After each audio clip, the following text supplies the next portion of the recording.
Assalamualaikum warahmatullahi wabarakatuh, Bapak dan Ibu guru semuanya dan para rekan-rekan mahasiswa yang ingin mempelajari kurikulum Merdeka. Pada kali ini saya akan menjelaskan mengenai perencanaan pembelajaran dan asesmen.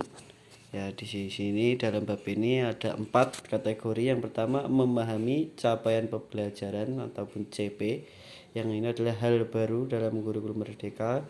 Kemudian merumuskan tujuan pembelajaran, ketika menyusun alur tujuan pembelajaran dan merencanakan pembelajaran dan asesmen. Jadi untuk Bapak dan Ibu guru yang masih bingung bagaimana apa bedanya sih CP, apa tahu-tahu capaian pembelajaran, ada juga tujuan pembelajaran dan juga alur tujuan pembelajaran, maka di sini akan dijelaskan ya, oke.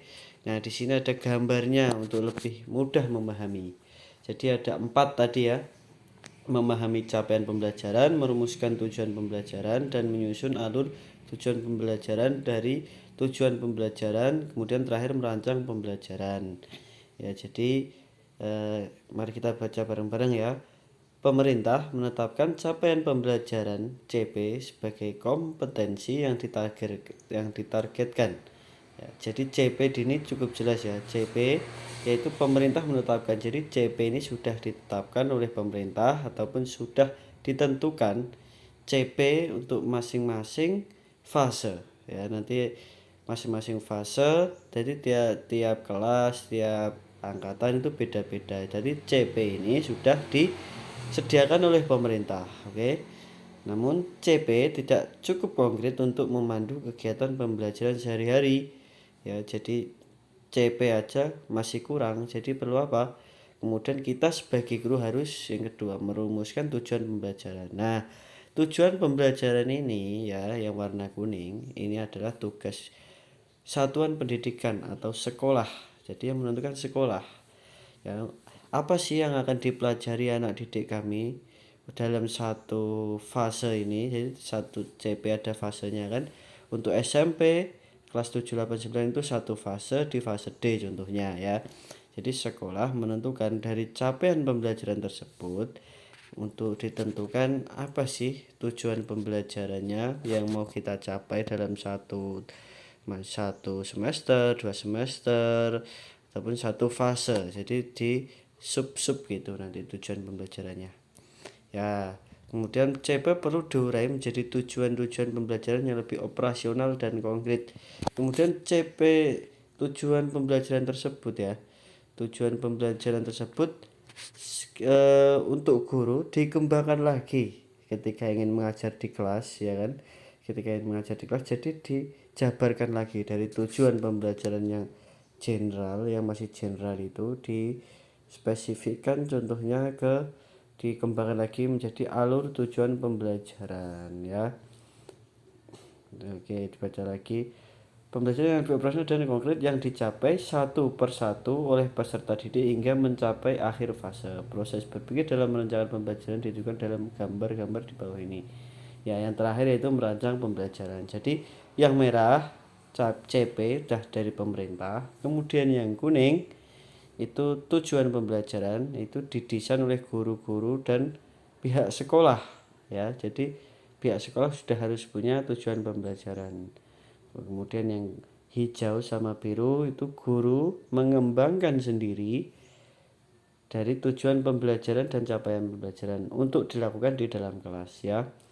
Jadi itu kuncinya untuk membedakan apa sih CP, TP, ATP dan perancangan pembelajaran atau RPP, oke.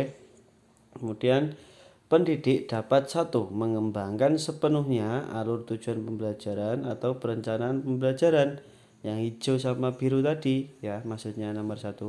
Kemudian nomor 2 mengembangkan alur tujuan pembelajaran dan atau rencana pembelajaran berdasarkan contoh-contoh yang disediakan pemerintah ya. Jadi pemerintah itu tidak ada yang pasti ini adalah TP ini, ATP ini, tidak ada. Pemerintah memberikan contohnya.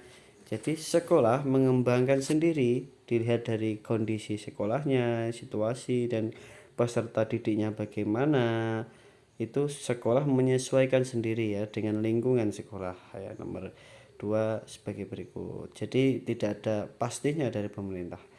Nomor 3, menggunakan contoh yang disediakan pendidik, menentukan pilihan tersebut berdasarkan kemampuan masing-masing dalam platform Merdeka Mengajar. Jadi contoh tersebut pendidik atau guru itu menentukan sendiri atau mengembangkan sendiri tadi. Ya. Pemerintah menyediakan contoh-contoh alur tujuan pembelajaran, rencana pembelajaran atau yang sering dikenal sebagai RPP dan modul ajar.